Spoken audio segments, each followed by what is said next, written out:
When I started out in this journey some 700 odd days ago, I had some concerns about whether this type of training is doable for somebody like me, for somebody that doesn't spend most of their time training, somebody that has a normal life, family, job, somebody that doesn't have, 8 hours a day allocated to training. I had doubts whether this was possible. After 700 days, one thing that I can conclude with confidence is that this thing is not detrimental to you. I've made videos in the past about what I think is the reason why the body doesn't break down in a program like this, why movement is medicine. I've heard quotes from some of the greats from various different fields talk about this. Bruce Lee said, movement is basically medicine. He said it in a different way. He said, running water doesn't go stale. And so these people have said all these different things, but applying that to a squat everyday program, minus all the PEDs, I had some doubts. Certainly when I set out on this program, on this journey, I didn't think I was going to go freaking 700 days in a row.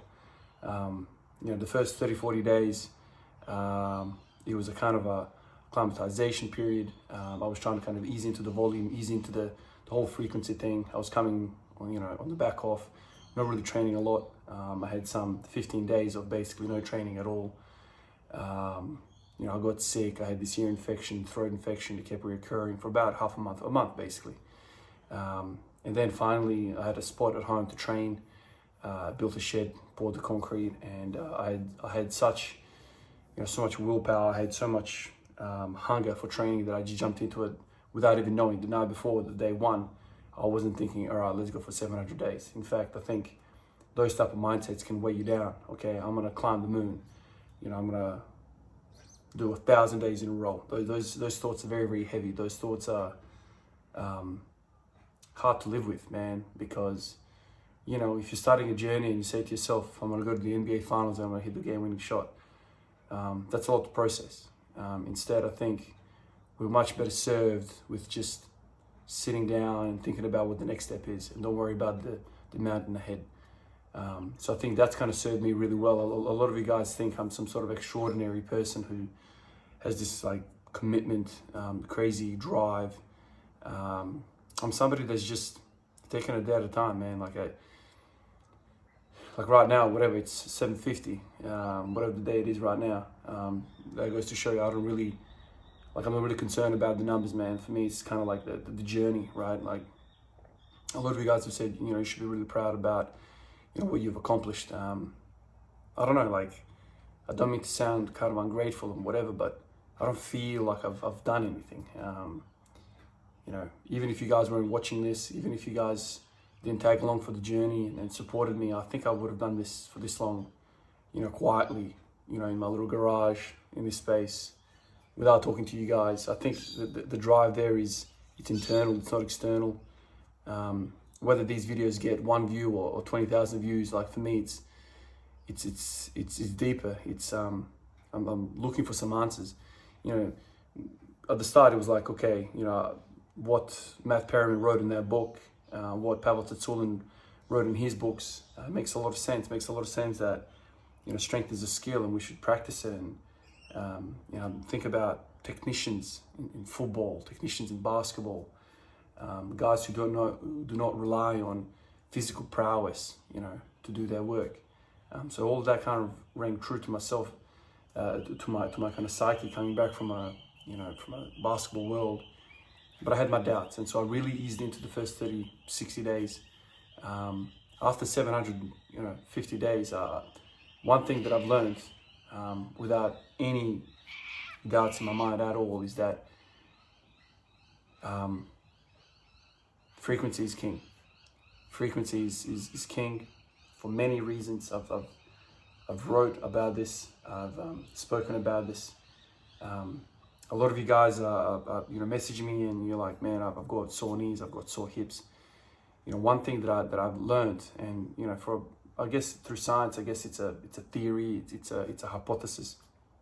For me, somebody that's lived through this and who has, I guess, an anecdote, I feel it's 100% true. Joints love frequency. Joints absolutely love frequency. I've heard other very experienced people talk about the volume is king, as in joints love volume, light volume. So just engorging the joint full of fluid, full of, a pump. I feel like it's frequency. Joints, when I say joints, I'm talking about some of the other structures, ligaments, tendons, stuff that doesn't get blood vessels. Because they don't get direct blood supply, how do we get nutrition to them? It's through movement. And so I would read about this, in Matt Perriman's book, and I'm like, okay, that's all well and good, but it doesn't really work. That's exactly what happens. If you train once a week or twice a week or whatever arbitrary freaking frequency you pick, and your number one concern is bodybuilding, your number one concern is muscle, you might be leaving out some of the other structures behind because of this blood supply. So if you hit a muscle once a week and you absolutely annihilate it, and you set a job for that tissue for the next 7 days to repair, that tissue will repair. What won't repair to the same rate is the ligaments and the tendons, because once again, they don't get the same blood supply. So even at rest, when you're sleeping, the muscle tissue is repairing. Protein synthesis is happening. It's getting ready for the next bout of stress. But what's happening to the tendons and the ligaments, if you're completely resting that area of the body, it doesn't get as much blood supply. Because you have to remember, blood supply is everything in the body. We used to believe in icing, 24/7 basically. After an injury, you roll an ankle, you ice, you ice, you ice, you ice. Now there's experts coming out saying that really we should be heating areas. Maybe not in the first instance after the injury, after the roll, you put ice on to kind of reduce that initial swelling for comfort reasons, for pain control reasons, pain relief reasons. But then once that initial period happens, we really need heat to bring some of these resources into the area to repair. Because ultimately recovery is about blood flow. Recovery doesn't happen out of thin air. Something needs to get to that tissue. Something needs to bring resources and the building blocks for the body to go ahead and repair. And heat does that. If you put a heat pack on your shoulder, there's going to be more circulation to it. Vasodilation, meaning the blood vessels open up, more blood flow. If you put ice on the shoulder, the vascularity, the capillary networks, they constrict, meaning they narrow and less blood flow gets to the area. So putting the same thinking into the squat everyday thing, I come in here and the traditional thinking is you're not doing enough volume. You're just kind of tickling yourself every single day. But what you don't understand is that I am tickling myself in order for the blood flow to the areas, to get the blood flow to the areas. Whereas if I came in here and absolutely annihilated myself, very next day will be very, very sore. I'll be very, very sore. The muscles will be too damaged. And then I would not be able to train. So take that weekly volume and spread it over 7 days. So the weekly volume is the same as the guy that does one day a week. But I've done it 7 days a week, and my joints have kept up with the tissue, with the muscle. And so that's how you kind of combat these things. I think that was the biggest learning point for me, is that this training program, this methodology, this style of this lifestyle, it's not detrimental, number one, and I think two, it's beneficial. I feel brilliant. There was reoccurring hip pain that I had for a large part of this program, and that kind of held me back. But I always knew it wasn't an overuse injury as such. I didn't think there was like a deterioration of the joint.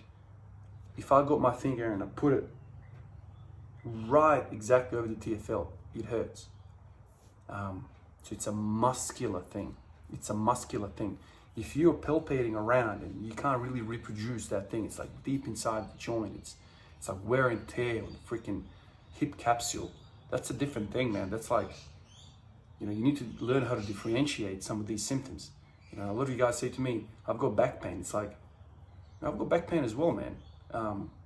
But what sort of back pain have you got? Like if you palpate over the muscle and you're like, okay, that really hurts, that's a muscle thing. But if you're getting like these kind of like dull aches in certain positions, and it's kind of like a disc, kind of caused by a disc compression of a nerve, that's something you don't want to mess with, man. Something's going on. So differentiating that, good pain versus bad pain, is very, very important. And so I always knew that the hip pain was kind of like a muscle thing. And when I realized that, you know, back some 6 months ago now, when I realized that the glute feeds into the ITB, the iliotibial band, man, that blew my mind, man. I was like, man, that is the connection that I need. That is the realization. That is what I need to know, because the TFL is also inserting it into the ITB. And so I have a connection between the prime mover of the freaking squat, especially if you're going ATG, the glutes. You know, I have a connection to the area that hurts. And so if I address that big dog, you know, pulling on that tendon, I should be good. And so ever since then, like I've been not only being able to control the pain, as in like if I do something and it hurts, I'm like, okay, I know exactly what's going on here. I just got to work out the glute. I got to stretch the glute, and it's just automatic, man. Like the pain will go away. And so now, after 750 days, my knees have never hurt. That's one thing that I'm like 100% sure about. You know, I'm squatting ATG for 750 days in a row. If this thing was a bad idea for the structures of the knee, for the structures of the hip, don't you think inflammation, wear and tear, processes within the body would start to already happen? This is a long freaking time. 750 days in a row, man. That, you know, like science is a weird thing, man. Like it doesn't just surprise you. You know, the biology, the human body, like there are warning systems all the time, man. Don't you think things would pop up? You know, I would get aches and pains in the morning. Dude, I woke up like 4:30 in the morning. It's now 6. Like cold, right? I've come out here, rolled out of bed. Within half an hour, I've got 120 on my front rack, and I'm taking that thing to ATG. Don't you think it would hurt if the knee was upset? It would. Like I've had injuries in my time, man. I'm playing basketball and getting corkies and getting all sorts of things. Like the worst thing is before you warm up, man. Once you warm up, it's all right. Man, I come in here and there's no pain. There's absolutely no discomfort. Running water never goes stale, man. There's no doubt in my mind. So if you're somebody that's concerned about the level of frequency that I train with, know that it's not only not a worry, but it's actually a benefit. My ligaments, my tendons, they're getting blood supply all the time, and they have an opportunity to get stronger and stronger and stronger. And if you think about what strength is, when you get under the bar, there are these receptors throughout our body, tension receptors, there's chemoreceptors. There's all sorts of receptors in our body to feed back into the big guy up here, the brain, to tell it, okay, this is the system, this is what we're dealing with, we're okay. Or if we're really bad, man, there's a compression on the L4, L5 nerve. We gotta cut the power, man. This guy's gonna snap us. Because you have to remember, like, number one concern for our body is longevity. Longevity. Reproduction.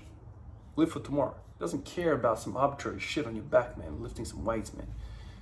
At the end of the day, man, we really are endurance creatures, man. We're supposed to walk down our prey, not run after our prey. We walk it down.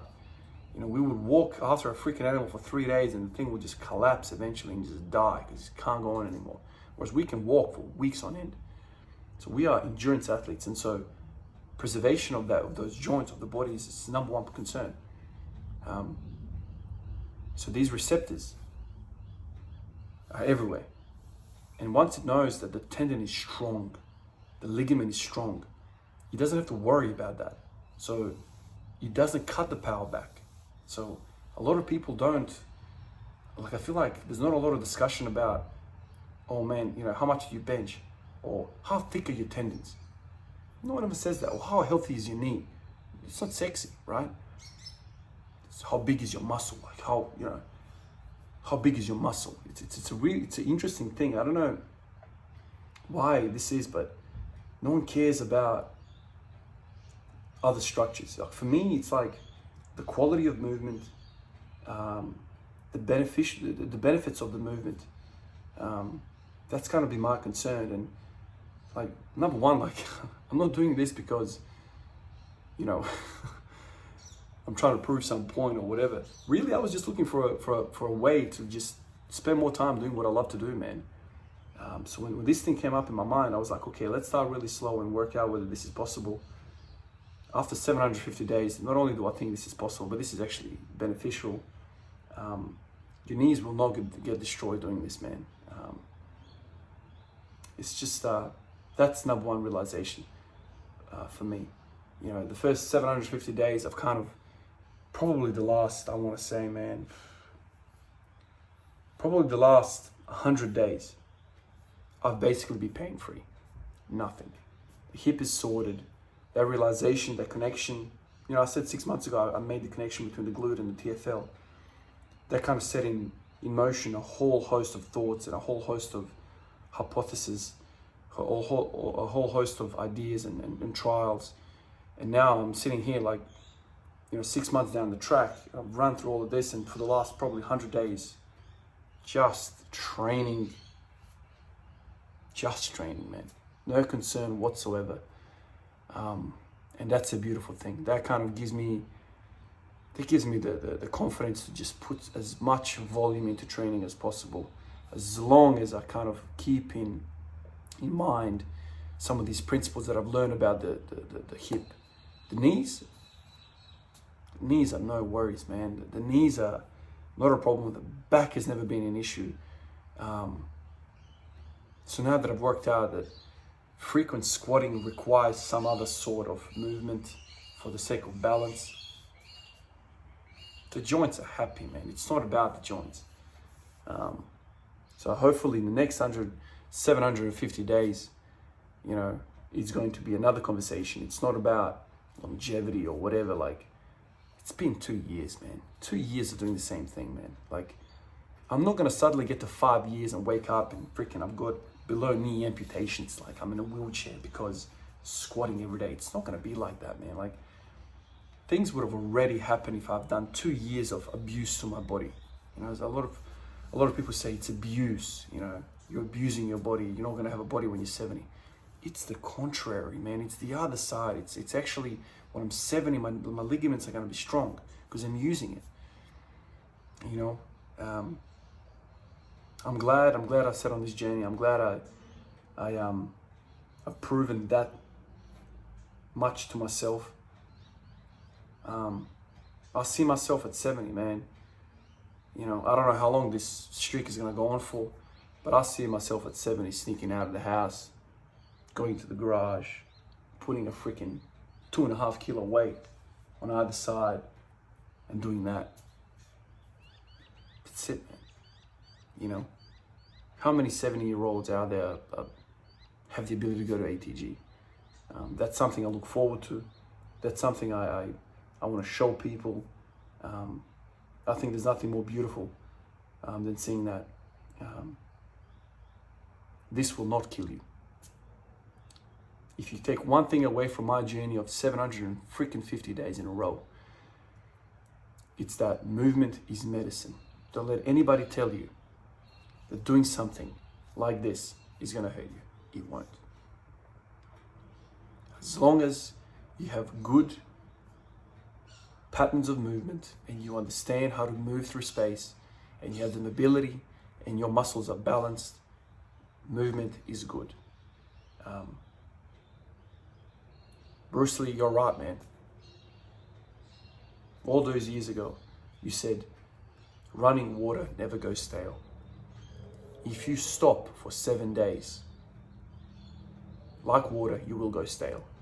Those tendons and ligaments need motion. From clinical experience now to my clinical experience in the garage, movement is medicine. People in ICU don't go well. The muscle atrophies, the joints atrophy, everything atrophies. We get blood clots in the legs, in the lungs, all sorts of things. It's correlated. The two things are correlated. The longer you stay in hospital, the poorer your outcome. Okay? We need you on your feet. You have your hip replacement, you have your knee replacement. We're gonna pump you full of drugs. And in the earliest hour, we're gonna get you up and move. Move. Just move. Weight bear. Walk. Every single day, do something. It doesn't have to be a squat every day, but do something and let go of these guys who are using PEDs, who are using all these weird things to their body. It seems like every year there's a new compound. If you're a natural human being, you were designed to move. The moment you stop, your body starts to decay. It starts to die. Keep moving. In the next 750 days, I hope I have a 250 kilo squat, a 300 kilo deadlift, on my way to get a 300 kilo squat. And I can not only prove that this is great for longevity, great for your health, but it's also great for performance. So you can have abnormal performance by simply moving every day. That's what I hope. That's deep inside of me. One of the biggest driving thoughts is I want to prove some of these long-held, I feel like, myths about training. It's smash, recover. Smash, recover. Nah, man. I think it's stimulate every day, provide the stimulus, and allow the body to slowly get better and better. So my graph looks like this over time, and their graph looks like this. It's like a bear.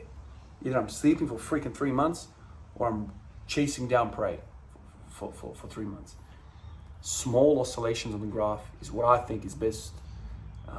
I think biology doesn't do well with great changes in intensity.